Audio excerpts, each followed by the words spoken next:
My name is Ira. I'm homeschool, and the name of my book is The First Grizzly. The sun was rising, spreading its light. The crew started hiking, filled with delight. 'Twas a warm summer day, not the least bit hot. What lay ahead of them, that they knew not. Lewis and Clark, with 28 men, headed west by orders from Jefferson. Each had a gun loaded with ball, ready to fight, stand, and not fall. Although they thought they were ready to win, the challenge of fighting had only begun. But the main part we are not ready for yet. To eat at the table, you have to get set. They packed up granola and chewy grain bars, some oranges and apples and Sour Patch Stars. They drank the last milk they'd see in 2 years, and saying goodbye almost brought them to tears. They packed up their ponies, for it was time to go. How much time they needed, they did not know. Their horses were strong, and they had lots of gear, but 10 miles ahead of them lay deadly fear. Now there's food on the table, we're ready to begin. A fight with a monster against 30 men.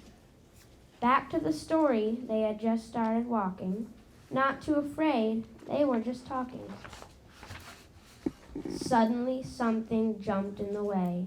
Something so terrible they could not explain. They all dropped their guns except for 6 men and ran fast, not wanting to see it again. It was 3 times a black bear and stood 7 feet. It could fight a dragon and could not be beat. It had terrible growls and death-looking claws. It had a strong jaw with teeth sharp as saws. One man shot, and another shot too. They hit very hard, but it didn't go through.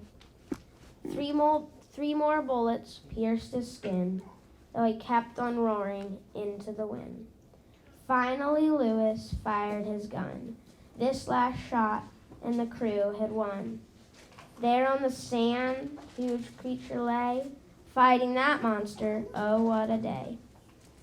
Their hearts were all pounding, they stood perfectly still. Startled and staring, they studied their kill. What was this creature, so big, bad, and mean? How did they not know?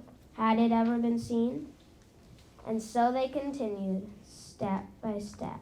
But that was something they'd never forget. The end.